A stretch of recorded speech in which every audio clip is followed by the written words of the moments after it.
김창민 감독님 사망 사건의 가해자들 2명이 결국 검찰의 직접 보안 수사 끝에 구속되었습니다. 그러나 여러 언론에서 보도된 것처럼 법원은 가해자들에 대한 구속영장 청구를 여러 차례 기각했었습니다. 왜 이렇게 법원의 판단이 왔다 갔다 한 걸까요? 오늘은 구속영장 발부 기준에 관한 얘기를 좀 드려볼까 합니다.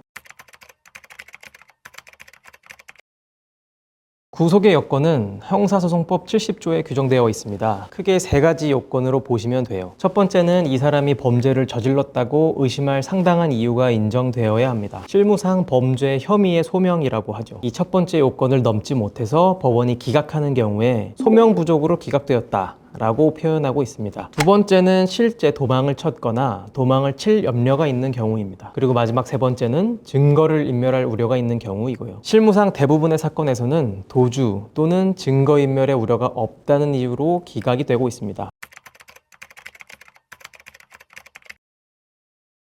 많은 분들께서 바로 이 지점에서 답답함을 느끼셨을 거예요. 법원은 가해자들이 일정한 주거가 있고 도주하거나 증거를 인멸할 우려가 낮다고 판단해서 구속영장을 기각했었습니다. 우리 형사소송법은 원칙적으로 불구속 상태에서 수사와 재판을 받게 하되 아주 예외적인 경우에만 구속을 허락하고 있거든요. 실제 김창민 감독님을 폭행한 가해자들이 경찰 조사에도 잘 출석했고 일정한 주거지도 있었고 CCTV 영상 등 증거가 확보되어 있었다는 이유로 법원이 영장을 기각했던 것으로 보입니다.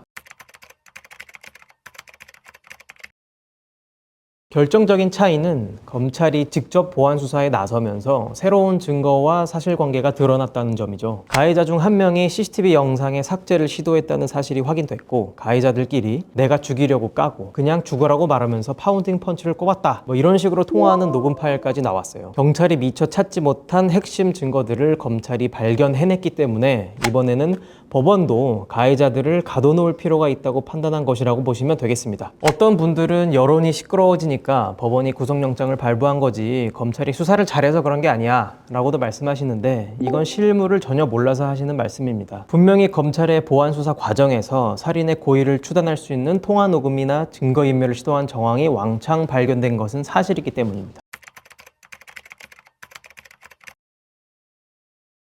네, 그렇죠. 형사소송법상 구속기간 제한이 있어서 1심 재판은 6개월 안에 끝내야 됩니다. 가해자들이 혐의를 인정할지 부인할지 모르겠지만 6개월 안에는 어떻게든 법원에서 결론이 날 가능성이 높습니다. 만약 구속기간인 6개월이 지나도록 판결이 나지 않으면 가해자들은 다시 석방되거든요. 남양주검찰청이 꾸린 전담 수사팀이 결국 경찰 수사 과정에서는 발견되지 않았던 여러 증거를 치밀하게 차단해 구속영장 발부를 이끌어내셨습니다. 부디 김창민 감독님의 억울함을 남김없이 풀어주시기를 바랍니다. 이상 법무법인 한강 파트너스 유재승 변호사였습니다.